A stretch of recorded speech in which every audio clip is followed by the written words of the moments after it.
जय श्रीमन्नारायण, जय श्रीमन्नारायण, जय श्रीमन्नारायण, जय श्रीमन्नारायण, जय श्रीमन्नारायण। शंकर सुमन केसरी नंदन की व्याख्या के क्रम में, हनुमान चरित्र की व्याख्या के क्रम में हनुमान जी, शंकर भगवान ही हनुमान के रूप में अवतरित हुए हैं। इन पंक्तियों की व्याख्या के क्रम में नारद मोह की कथा आई है। नारद मोह का पावन प्रसंग आया है, उसी का क्रम के अनुसार निवेदन किया जा रहा है। तो राम जी के सेवा खातिर बानर बन के अइला बजरंगी हो, तू त बम बम भोला के अवतार बजरंगी हो, तू त हर हर बम बम के अवतार। राम जी के सेवा खातिर बानर बन के अइला बजरंगी हो, तू त बम बम भोला के अवतार बजरंगी हो, तू त बम बम भोला के अवतार। काम विजय के बाद नारद जी भगवान विष्णु के पास गए। भगवान श्रीमन नारायण ने उनकी उपलब्धि का, ख्याति का बड़ी प्रशंसा कर दी। अपनी प्रशंसा सुनकर उनका अभिमान और बढ़ गया। वे आए, मार्ग में 7 योजन भव्य दिव्य नगर को देखा। नगरवासियों से पूछने के क्रम में पता चला यहाँ का राजा शीलनिधि है, जो अपनी एकलौती पुत्री विश्वमोहिनी का स्वयंवर कर रहे हैं। उसके स्वयंवर में भाग लेने के लिए इतने राजा लोग आए हुए हैं। नगर की भव्यता को देखकर, नगर के सौंदर्य को देखकर नारद जी नगर में प्रवेश कर गए और चले गए राजा शीलनिधि के यहाँ। मुनि सब चरित, मुनि सुनि सब चरित, भूप गृह आए, करी पूजा नृप मुनि बैठाए। राजा शीलनिधि ने नारद जी को देखा तो उनकी पूजा की, उनकी स्तुति की, उनकी वंदना की, दिव्य सिंहासन प्रदान किए और उनको आसन पर विराजमान कर दिए।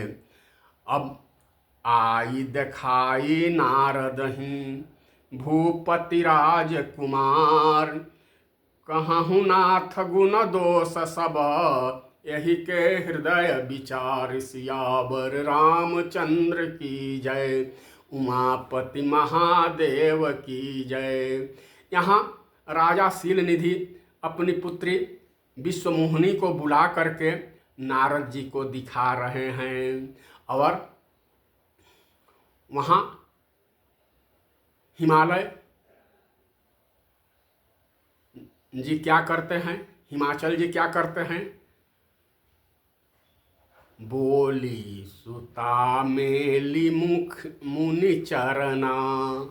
वहाँ तो चरणों में प्रणाम निवेदन कराते हैं। और यहाँ राजा शीलनिधि क्या करते हैं, आनी देखाई नारदहि भूपति राजकुमार। यहाँ दिखाते हैं। अब नारद जी देखी रूप मुनि विरति विसारी। बड़ा ही अद्भुत सुंदर शब्दावली का प्रयोग यहाँ संत शिरोमणि तुलसीदास जी द्वारा किया गया है। देखी रूप मुनि विरति विसारी। वह तो विश्व मोहिनी हैं ही हैं, विश्व को मोहित करने वाली हैं ही हैं। और उसके रूप लावण्य को देखकर नारद जैसे प्रपन्न व्यक्ति नारद जैसे संत, नारद जैसे मुनि विरति विसारी, उनका वैराग्य भूल गया, उनका ज्ञान भूल गया। यहाँ बहुत ही सुंदर प्रसंग है क्या कि इतने दिनों का वैराग्य मिटा नहीं, केवल विस्मृत हो गया। कुछ क्षण के लिए विस्मरण हो गया, विस्मृत विचार, विस्मृत चीजें पुनः प्राप्त हो सकती हैं, लेकिन जो मिट जाए, जो नष्ट हो जाए, वह कभी प्राप्त होने वाला नहीं है। तो यहाँ देखी रूप मुनि विरति विसारी, कुछ क्षण के लिए वैराग्य भूल गए और बड़ी बार लगी रहे निहारी, बड़े देर तक निहारते रहे। राजा ने निवेदन किया था कि इनकी हस्तरेखा को देखिए, लेकिन मुनि की नज़रें उनकी मुखमंडल पर चली गई। उनके मुखमंडल को निहारने लगे, देखने लगे और बड़ी देर तक राजा विचार कर रहे हैं।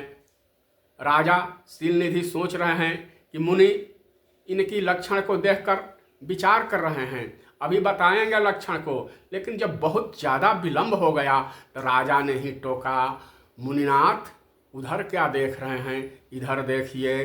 नारद जी बोले, हाँ हाँ इधर ही देख रहा हूँ, इधर ही देख रहा हूँ। लक्षण तासु बिलोकी भुलाने, हृदय हरस नहीं प्रकट बखाने। उस विश्वमोहिनी की हस्तरेखा के लक्षण को देखकर नारद मुनि का ज्ञान विस्मृत हो गया, भुला गए, भूल गए कि मैं कौन हूं। नारद जी जब भूल गए और हृदय में हर्ष हुआ, लेकिन उसको प्रकट रूप से नहीं कहे। क्या क्या लक्षण देखे थे जिसको वे नहीं बताए। मुनि अपने समझ के अनुसार क्या लक्षण देखे थे, उनके हाथों में क्या लिखा था। लिखा था, जो यही बरई अमर सोई होई, जो यही बरई अमर सोई होई। विश्वमोहिनी के हाथों में स्पष्ट लिखा था, इसमें किसी प्रकार की संदेह नहीं, किसी प्रकार की क्या लिखा था, जो यही बरई अमर सोई होई। इन पंक्ति का अन्वय करने पर ऐसा प्रतीत होता है कि जो अमर होई, जो अमर होई सोई यही बरई। जो अमर होगा वही इसका वर्णन करेगा। तो अमर, अजर, अमर, अमर तो श्रीमन नारायण हैं, भगवान विष्णु हैं, वहीं इनका वर्णन, इस कन्या का वर्णन करेंगे। यह उसके हाथ में अंकित था, लेकिन नारद जी समझ रहे हैं कि जो इस कन्या का वर्णन करेगा वह अमर होगा। और समर भूमि ते ही जीतन कोई, समर भूमि ते ही जी, जो अजय होगा वहीं इसका वर्णन करेगा। नारद जी समझ रहे हैं कि जो इनका वर्णन कर लेगा वह अजय हो जाएगा। नारद जी तो लक्षण तासु बिलोकी भुलाने, भूल गए हैं, अपने ज्ञान को भूल गए हैं।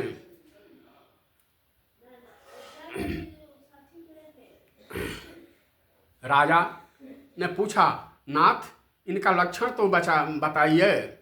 हाँ हाँ बता रहा हूँ। तो सुता सुलक्षण कही नृप पाही, सुता सुलक्षण कही नृप पाही। आपकी बेटी सब गुणों से संपन्न है, इतना ही कहे। राजा शीलनिधि ने निवेदन क्या किया था? कहूँ नाथ गुण दोष सब, इनके गुण और दोष सब बताइए। लेकिन यहाँ नारद जी केवल इतना कहकर निकल गए कि सुता सुलक्षण कही नृप पाही, आपकी कन्या सभी लक्षणों से युक्त है। इतना ही कहकर चल दिए और मन में सोच है, क्या क्या सोच रहे हैं?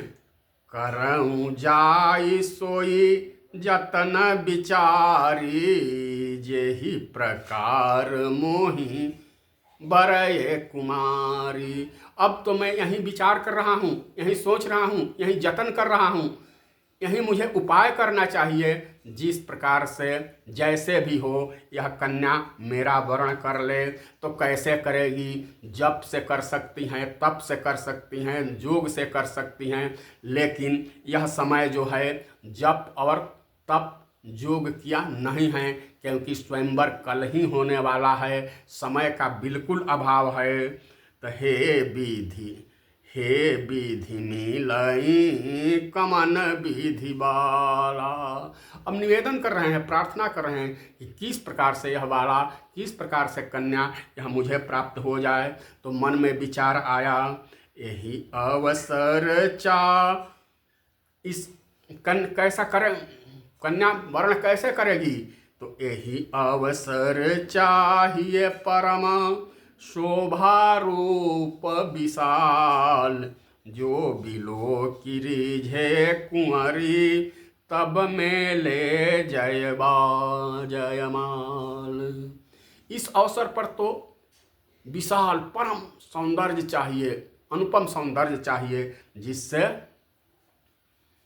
यह वाला, यह विश्वमोहिनी मुझे प्राप्त हो जाए। लेकिन मेरे पास तो रूप लावण्य है नहीं, मेरे पास परम सौंदर्य नहीं है, मैं तो मुनि हूँ, मैं तो सन्यासी हूँ, तो यह सौंदर्य इतना जल्द प्राप्त होगा कैसे? तो चलिए, प्रभु विचार किए, उनके मन में विचार आया कि सबसे ज़्यादा परम सौंदर्य तो हमारे श्रीमन नारायण हैं, हमारे भगवान हैं, हमारे इष्ट देव हैं।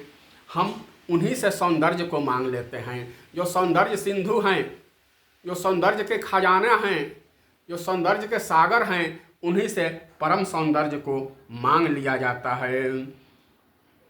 और मुझे विश्वास है, पूर्ण विश्वास है कि मेरी मांग को, मेरी याचना को प्रभु कभी अस्वीकार नहीं करेंगे, वे दे ही देंगे, क्योंकि मैं उनका भक्त हूँ, मैं उनकी सेवा में रत रहता हूँ। मोरे हित हरि सन नाही को, यही अवसर सहाय सोई हो। मेरे हित करने के लिए, मेरे कल्याण करने के लिए, मेरे मंगल करने के लिए भगवान के अतिरिक्त तो इस दुनिया में कोई है ही नहीं है। तो क्यों न चला जाए प्रभु के पास, श्रीमन नारायण के पास, विष्णु भगवान के पास। लेकिन विष्णु भगवान मिलेंगे कहाँ? साकेत धाम में, वैकुंठ में, क्षीर सागर में। लेकिन जाने का समय नहीं है, समय बहुत कम है। तो प्रार्थना यहीं से किया जाए, प्रार्थना करने से हमारे भगवान जरूर आ जाएंगे। तब बहुविधि विनय किन्हते ही काला, बहुविधि विनय किन्हते ही काला, प्रगटे प्रभु कौतुकी कृपाला, प्रगटे प्रभु कौतुकी कृपाला। यहाँ कौतुकी कृपालु भगवान का प्रकट हो गया है। तो कौतुकी भगवान की जय, कृपालु भगवान की जय, जय जय सीताराम। कृपा करने के लिए प्रकट हो गए हैं, किस पर? नारद पर। कैसी अवस्था है नारद की? नारद के मन में अभिमान है, तो क्या भगवान अपने भक्तों के अभिमान को नष्ट करने के लिए भी कृपालु रूप में प्रकट हो जाते हैं, कृपा करने के लिए प्रकट हो जाते हैं। अब भगवान को देखकर, विष्णु भगवान को देखकर आंखें तृप्त हो गई नारद जी की और मन में हर्ष हुआ कि अब तो कार्य सिद्ध हो जाएगा, कार्य सिद्धि में थोड़ा भी अब संशय नहीं है। अति आरती कही कथा सुनाई, करहूँ कृपा करी होहूँ सहाई। अति आर्त वाणी में, अति करुण वाणी में प्रार्थना किए और सारी कथा को कहे। अब आर्त हरण तो भगवान हैं, तो आर्त, इसलिए आर्त हो करके भगवान नारद जी ने निवेदन किया। क्या निवेदन किया?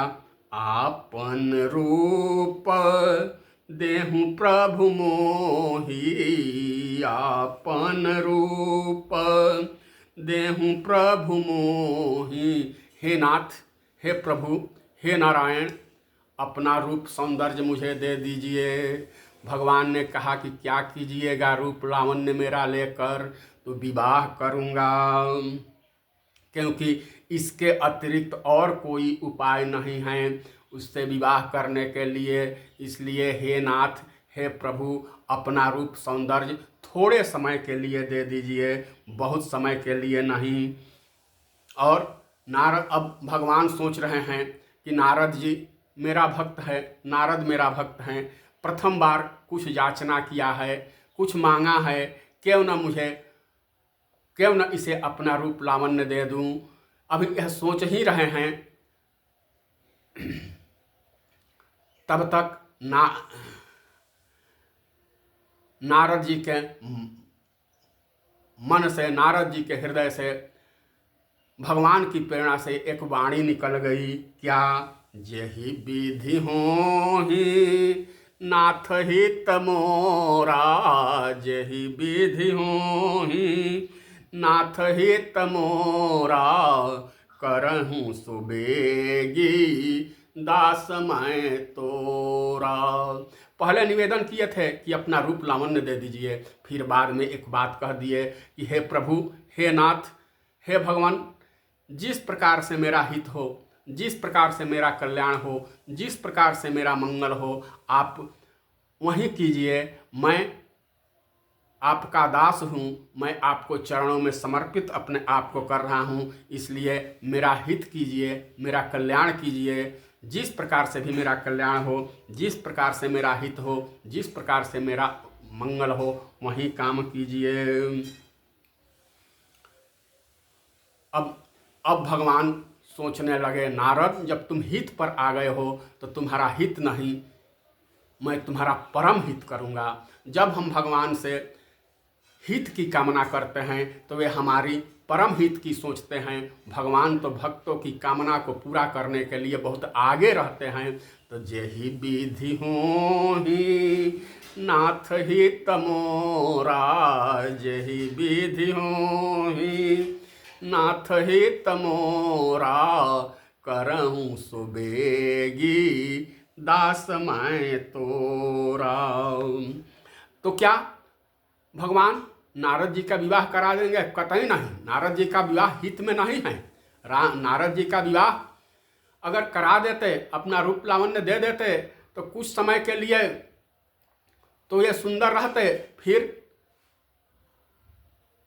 हमेशा हमेशा के लिए बंदर बनकर ही रह जाते।